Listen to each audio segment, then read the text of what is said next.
During the pandemic, we had 1,000% increase in digital consultation. Do you get that? No, I don't save people's lives, really. What I actually do is make them feel better than when they came in. And we do that 20, 30, 40 times a day. What a wonderful profession to be able to do that. We've talked a lot about some pretty heavy issues. What are you positive about? Oh, I'm positive about a lot of things. I'm sure you are. It's easy to look back and think it was all perfect. It wasn't perfect 40 years ago. We never talked about mental illness. A doctor killed themselves in an encore room. Nobody even talked about it, let alone thought about any of the issues. Was it Monty Python who let always look on the bright side of things? Yes. What are my Life daily habits? Right, Life of Brian. Professor Dame Clare Gerada is on the podcast this week. Bit of a mouthful, I know. She is going to be talking to us about how to bring the joy and passion back into medicine. She is a GP with over 35 years of experience, and she was also the first female chair of the Royal College of General Practitioners for over 50 years. She also has high-level positions in the BMA as well. You're going to find this chat super, super engaging, particularly if you're interested in medicine and you might be facing burnout as well. She bravely shares her story of personal burnout on the podcast today, as well as in her book, all the links of which are down below. Enjoy. Doctor's Kitchen. Recipes, health, lifestyle. Claire, thank you so much. Thank you for taking the time. Honestly, it's such a privilege to get to chat to you. I remember getting your emails from the college email every week, and you're just great. You're great. Oh, the pleasure is two ways. It's so lovely to see you and all the fabulous work you're doing. I appreciate that. And I'm proud that you're a GP. It makes me feel so proud. So thank you. Thank you so much. That's so lovely to hear. I think we can end the podcast there. Look, you wrote an article recently in The Guardian. I just want to read this out. On the 18th of February, 1992, I started at my GP practice. 30 years later, I'm still there. Same room, same staff and patients. So much has changed, but fundamentally the need for a GP providing personalized care remains. We must truly must protect this. We're here today at the conference, Integrating Personalized Medicine. Tell me about your GP journey and what we need to protect and what's changed to the point where, you wrote this really emotive article. I'd really love to dive a bit deeper into it. Yeah, of course, you've got to understand my background. So I came to this country as a 5-year-old from Nigeria, actually. My father, I'm a double immigrant. My parents moved to Nigeria soon after they married, and then they emigrated to this country. And he was a single-handed GP who started out his practice in the front room of our house. So my earliest memories are of peering over the balcony of our home, looking at these women mainly carrying their small children, and my father basically being this family doctor. And so though he moved the practice down the road, I was still brought up with this idea that he was the family doctor. And for years, patients would wander in and out of our home. I would answer the phone. Hello, this is Peterborough 54885, Dr. Gerada's daughter, how can I help you?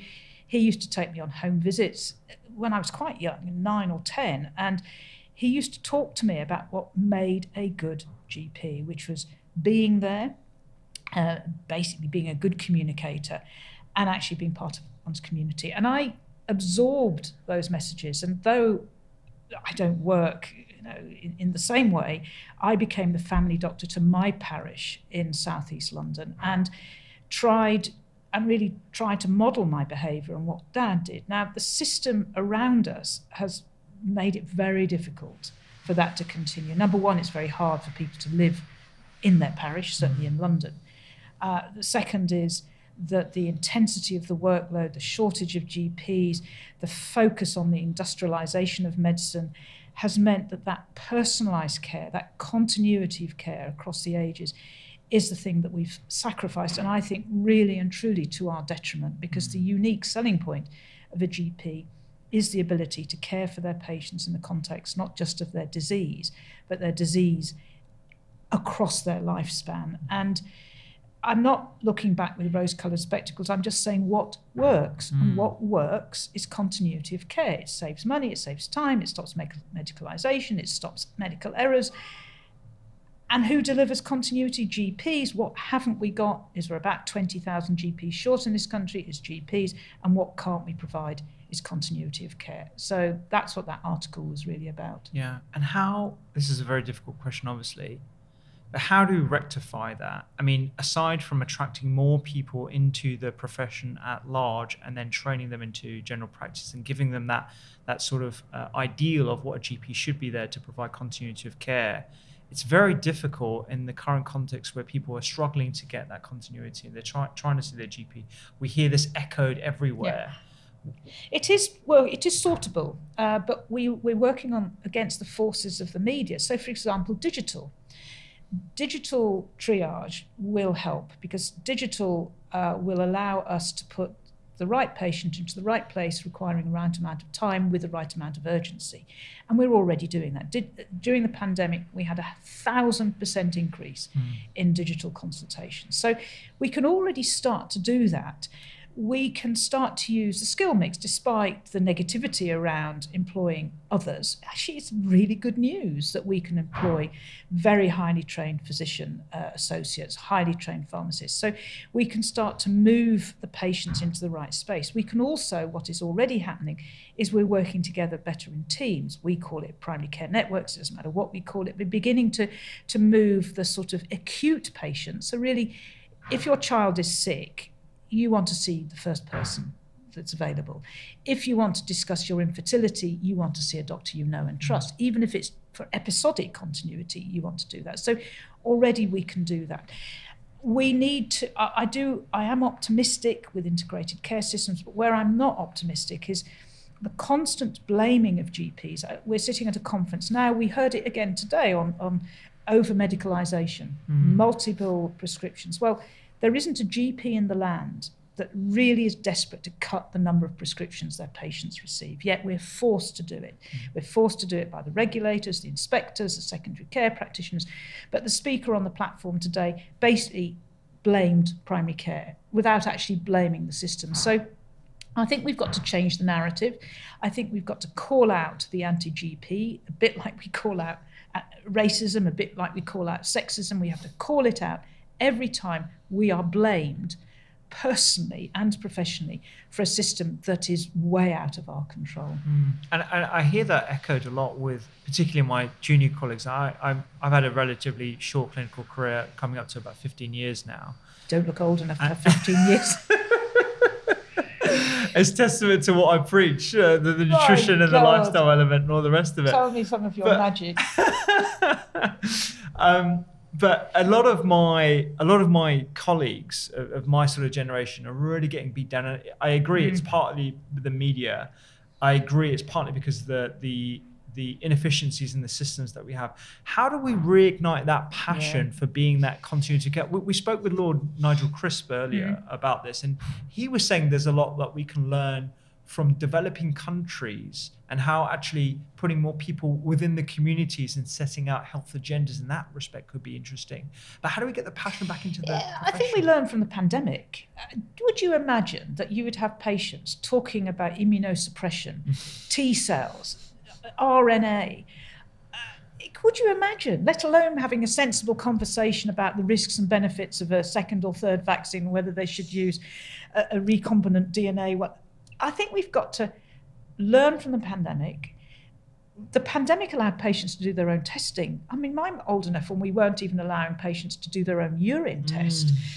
And actually to start saying to our patients, of which there are 50 odd million of them, you can do this. You can sort it out. We can support you in that. So I think we can do things. But my other sense is we've got to bring the joy back into medicine. The most fabulous, listen, there is nothing more wonderful than seeing a patient. I was in this conference and somebody came up to me at the end and basically said, "You saved my friend's life." And I didn't know who his friend was. He did mention, and I did recognise the friend's name. Isn't that wonderful? How often do you get that? Now, I don't save people's lives, really. What I actually do is make them feel better than when they came in. And we do that 20, 30, 40 times a day. What a wonderful profession to be able to do that. So, but with your hospital colleagues, I think what the pandemic taught us was that allowing junior doctors or doctors in training to work at the top of their license, to feel empowered to make decisions, to stop being infantilized, made their mental health better. So if we can only stop row back to where we were in the pandemic and bring some of those systems in, I think we have a better system when we start allowing people to have more control over their professional lives. Yeah. I want to dive into a bit more about your personal journey. Thank you so much for sharing the story of you peering over and going on visits with your father. I think that's really telling. You wrote a book. Yes. Beneath the White Coat. And you open up quite a bit about your own challenges and experience with burnout. I wonder if we could touch on that. Yeah, of course. Maybe people listening to this will resonate, because I was 40, just over 40. I had 2 young children. So one was 3 and one was about 8 and 10. 2 boys. And I could see that this was essentially the last summer before they grew up. I mean, I know that they don't grow up, but do you know what I mean? This was the last summer when they were little children. And I realised I was spending no time with them. I was not getting bored at work. I actually had lost compassion. I'd lost the spark, the interest. And as a GP and as a doctor, you have to have an interest in your patient. You have to be, not put it on, it has to be inside you. And I realised I just didn't care.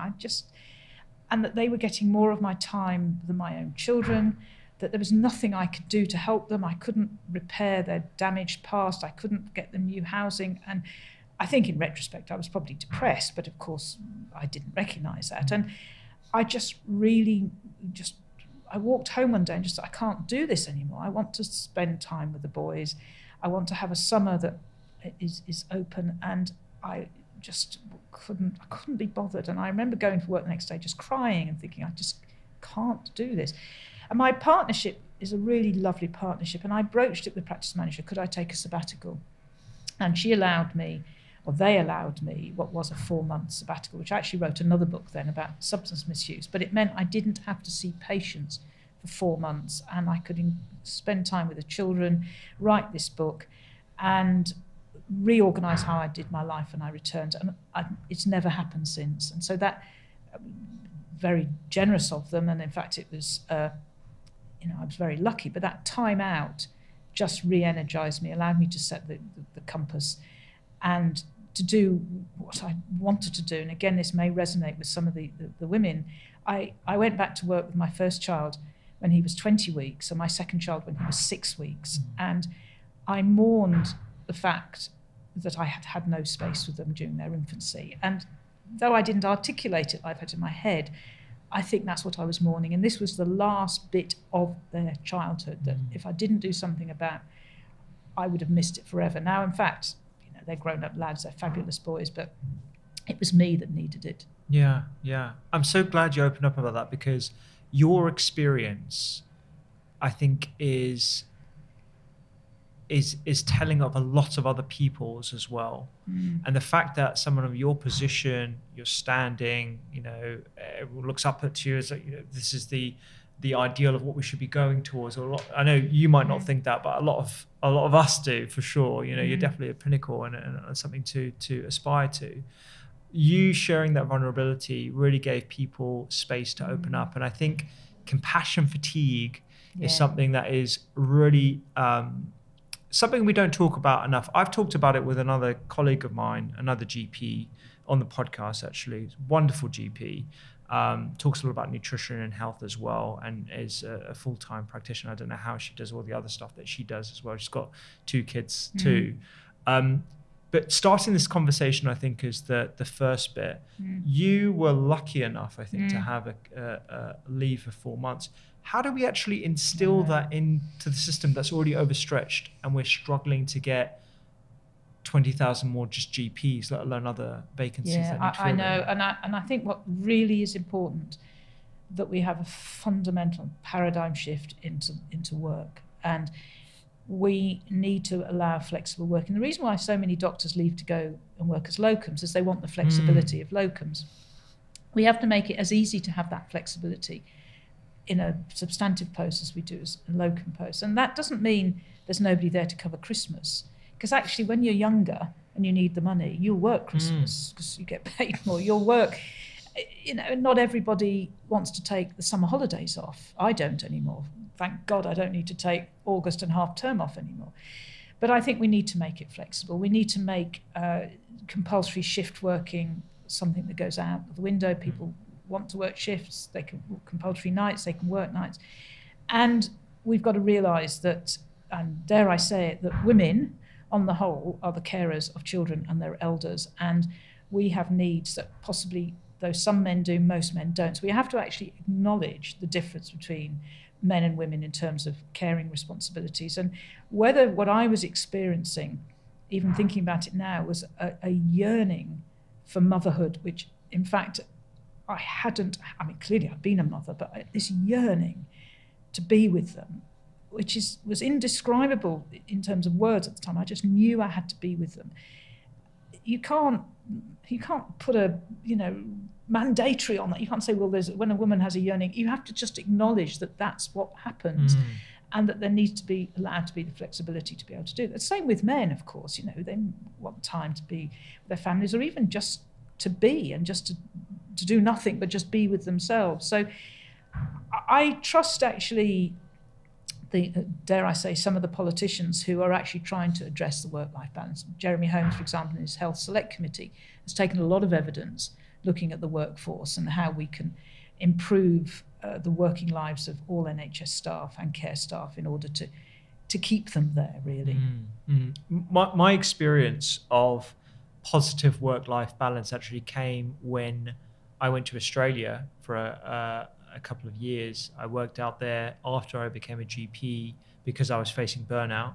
I spent time in A&E and ITU, and the number one thing that people loved about working in the system, it's got very different pressures. It's looking after 25 million people across the same land mass as America. A lot of people don't realize that, so the footfall is a lot different. But the work-life balance is the main reason why people loved working in Australia.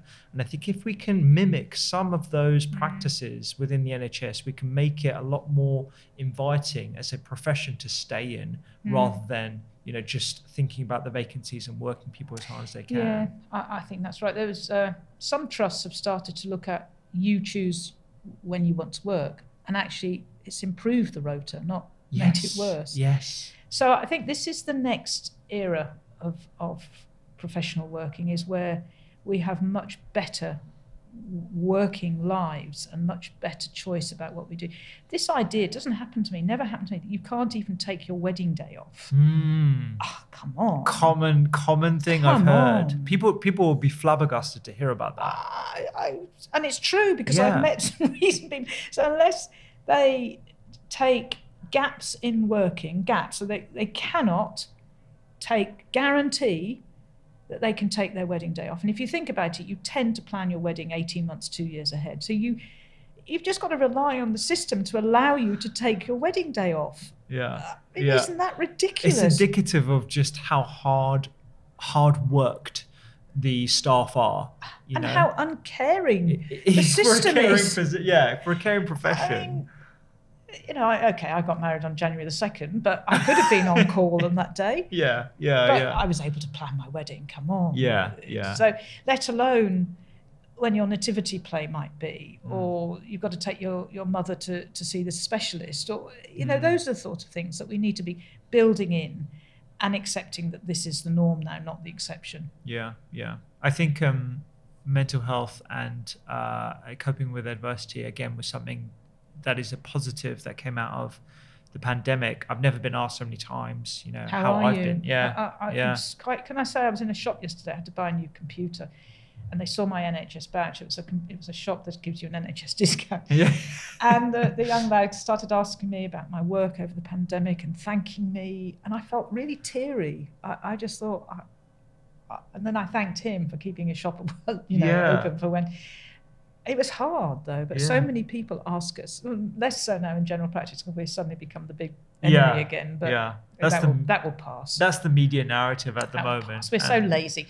We're lazy because we work half time, which is 38.5 hours a week. Yeah. We're lazy because we're all women. Well, we happen to have the uteruses that carry the babies.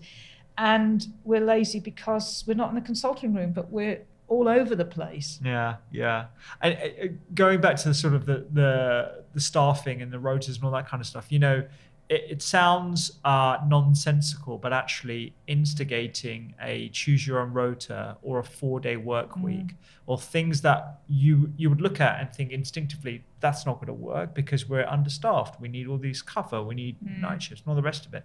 It does work. It does work. Because when you don't work people within an inch of their life, they can actually afford to do other things, and they're better when they're in work as well. But going back to how we can do that is delivering continuity. Now, I know you might think, how can you deliver continuity if you're working part-time or 4 days a week? So it's not really part-time. But you can if you create micro teams and if you use digital as the medium to do it. So if we allowed people, and this is for general practice, allowed people flexibility to look at how they can work and ways they can work, and we engaged with patients and we engaged with the media so we can explain what we're doing, I think we can get the best of both worlds. Yeah. Really. In a lot of cases, you mentioned earlier about when you were going through a burnout period, and you probably felt at a loss when people would come to you with medical issues, and they most certainly would have had symptoms related to a physical or mental ailment, but the root cause of which was due to their social situation, their finances, housing, all the things that turns up on our doorstep as general practitioners. How do you see the future of that being ameliorated within our current system? And do you think there should be a dedicated role at every practice where that is the focus for not necessarily a doctor, but another professional? Again, you see, with the stripping away of all the supports within one's community, the last place that you can go is either your place of faith, if you have faith, or your GP practice. And of course, patients are angry with us because we're not there like we were. We're not there to sort out these existential issues, the housing issues, the fact that you're in a difficult relationship. We are there, but we're so busy doing a lot of the technical work that we're not as there as, say, we were before. But it also then begs the question, as you've just asked, should we be there for that? We're the only GPs in the world that deal with everything, physical, psychological, social. And we're the only GPs in the world, even the Australian doctors, that would deal with every bit of the human body. So most GPs won't do obstetrics, some won't do eyes. I think Australian GPs don't do eyes. Others won't do mental health. And we also have fewer GPs per head of population than anywhere in the developed world. So it's not surprising that we're failing to deliver and patients are angry with us. But it may be time for us to scale back and actually to say, look, we can't do it all. We really can't. And we're trying our hardest to do it, but let's see who else can come in to help us. If you were to say to me what needs to happen in the future, we built the health system probably in medieval times after the Great Plague with hospitals and primary care. We need to break that down now. Post-pandemic, the second Great Plague, let's start moving hospital doctors into the community. They'll have a much better working life. Let's get them aligned with us, not telling us what to do, but working with us in integrated teams. Let's start creating services that so patients will have to go to hospital, but bridge that gap rather than at the front door of the hospital. It's a different team. It's a different team once they go into the bed. Let's start designing a health system fit for the 21st century, which is what we did during the pandemic. Then I think patients' lives, staff's lives will be better. Patients will see less fragmentation of their care, and we will actually end up having a cheaper health service. So if I was to give a plea at all, it's that every single hospital doctor needs to spend at least 6 months working in a community setting. Yeah. And we need to create these transitional teams and also special teams for those really complex issues such as the very frail elderly or the very complex comorbidity. We've talked a lot about some pretty heavy issues. What are you positive about? Oh, I'm the positive future? about a lot of things. I'm sure you are, because you're privy to the juniors coming through the ranks as well as your I'm colleagues. Positive about. Listen, I've been working now 40 years. It's easy to look back and think it was all perfect. It wasn't perfect 40 years ago. We never talked about mental illness. A doctor killed themselves in an on-call room. Nobody even talked about it, let alone thought about any of the issues. I'm very positive. I'm very, very positive about... I'm president of the Royal College now, and one of the joys of being president is you could do the new members ceremonies. And you should see these doctors. Many of them are coming from overseas, just like my father, and the skills that these doctors are bringing into our workforce.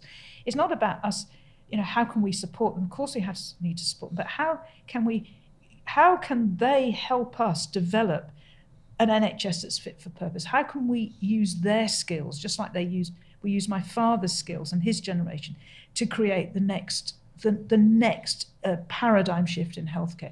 How can we use their incredible talents that they're bringing, and how can we thank them so much for choosing to come to the NHS rather than choosing to go to the States or Australia? So when I do these new member ceremonies, it is the most joyous time, because I see that the future of certainly general practice is safe, but also I think the future of the health service, because they're choosing us and they're bringing with them so many skills, talents, experience. So I'm optimistic about that. I'm also, oddly enough, optimistic because every national leader in the health system is promoting wellbeing of the workforce and putting staff certainly as close as they can to first, if not immediately second. And that's really important. 10 years ago, nobody was talking about this stuff. So I'm very optimistic about the future. I think there's always lots of problems, financial problems. We're hitting financial issues for our patients. We have to preserve the NHS. People often think it costs a lot of money. Listen, it would be catastrophic if at this stage in our fiscal cycle we lose a free at the point of contact health system. It'd be catastrophic to all but a tiny minority of very wealthy people. So I am optimistic. There's a lot of problems, but I'm optimistic about the future. I'm an optimistic sort of person. You seem like a true optimist, which is great. I was going to ask you actually about how you maintain your optimism. I mean, it sounds like you've got many sources that you can look towards, but I think on a very personal level, what are your tips for, and not necessarily other doctors who listen to this podcast?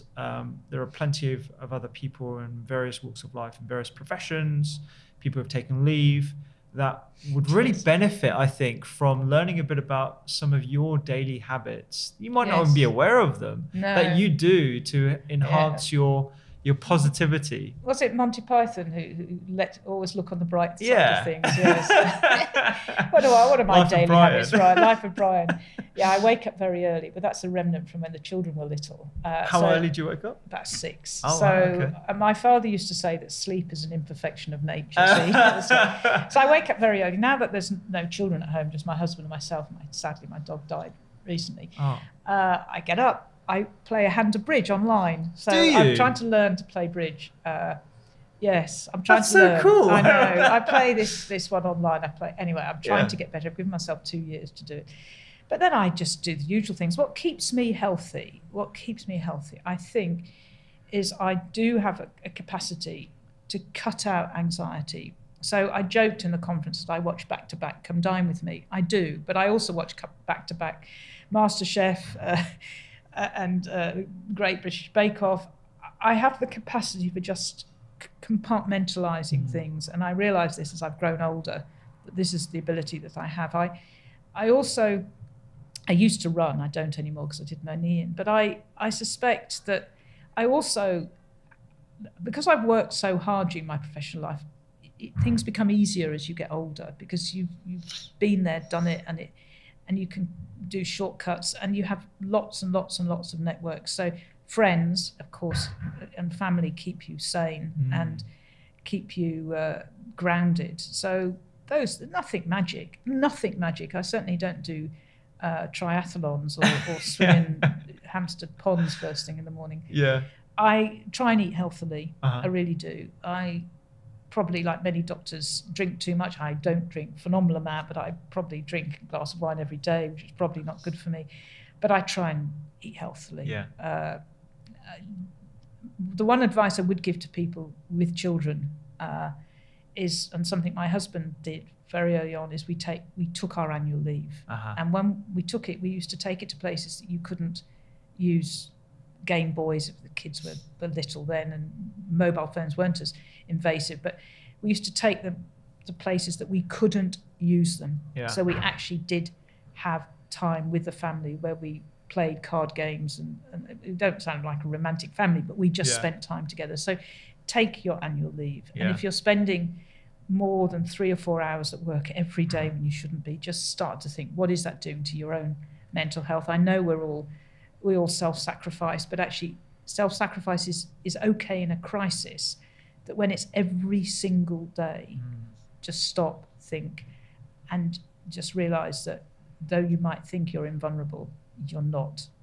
I think those are great tips, and I think they probably do so much more for your cognitive well-being than you might even realize. And also, I think this whole concept of attention switching, particularly as GPs, not to say that other professions don't have the same thing with all the multiple distractions and constant email that we have to deal with, but as a GP, you're constantly context switching throughout the entire day, from a patient who's got chest pain, someone who's got depression, someone who's come in for the jab, someone who's come in for social issue, etc., etc. And actually, that cognitive fatigue that someone would experience from that constant switching from one person to the next is a skill that we need to teach better.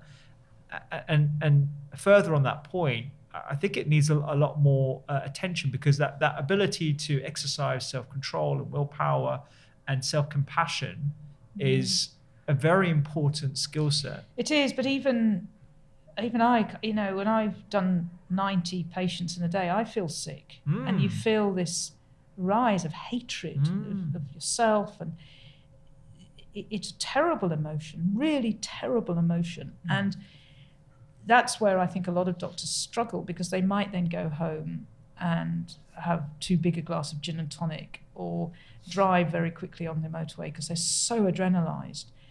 And I think what you have to do is to make sure that you understand that emotion, and that it isn't, and many people in today's talk were talking about it, this adrenalized sense, which is harmful.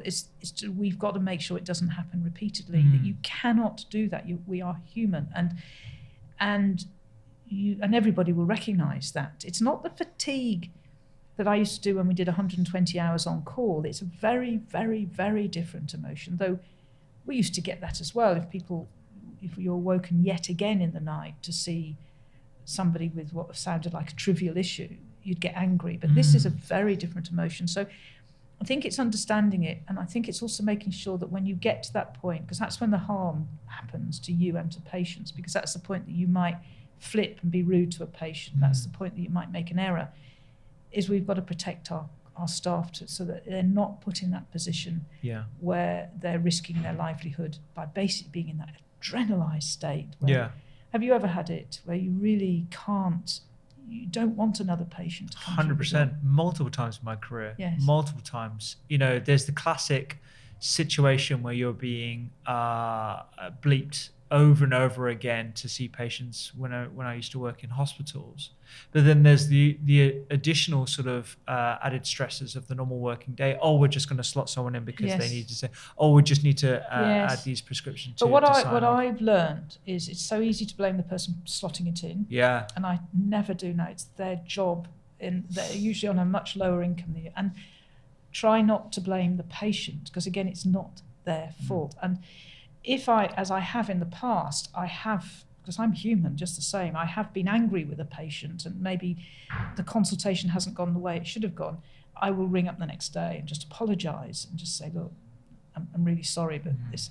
And I think that's what the Bauer-Garber case was about. It's this system error problem, that if you blame the individual for things in the system, then it's so unfair. And if you're older, as I am, then it's easy for me to ring up the patient and apologise, because it's much less frightening to do that. Whereas others, less experienced, might feel, oh gosh, can I do that? They may not even have the details because they might have moved on to a different shift. But I think that's what I would teach people, is to realise, don't put yourself at risk so much. And if you are at risk, and you really are at risk, maybe you're better off not seeing the next patient. Yeah. As head of the Royal College, you're probably across wellbeing for docs in this way. But if I could make two suggestions, one is to get GPs more involved in self-care through culinary medicine. So it's where we're teaching them skills of how to eat better every day, so they can practice it for themselves, but also that just naturally comes out in consultations, and they're more confident with giving a little bit of nutrition advice, not stepping on anyone's toes. And the other thing I think are those mental health strategies that we've just been talking about now: exercising self-control, when to say sorry to yourself, being a lot more self-compassionate, and the idea of attention switching, and why that's a cognitive task that can be very overwhelming, but it's a skill that can be learned and harnessed. And the final thing is to actually say that being a doctor is the most privileged job you can ever do. And being a GP is probably the only job where you get thanked 20, 30 times a day. And isn't it wonderful? Isn't it wonderful? And if I had my time again now, literally, I would be a GP. I would not change a few things. I certainly wouldn't change my practice. I'd probably, in retrospect, try to take half a day off a week. Protected time. Protected time. Anyway, thank you so much. I agree. Oh, thank you so much. It's been everybody. a privilege to chat to you. And I really appreciate it. Really keep in touch, won't you? If you enjoyed that video, you'll love the library of content that we have on doctorskitchen.com. Make sure you hit subscribe, and we have podcasts in our library on brain health, well-being, supplements, and lots more. Have a wonderful day.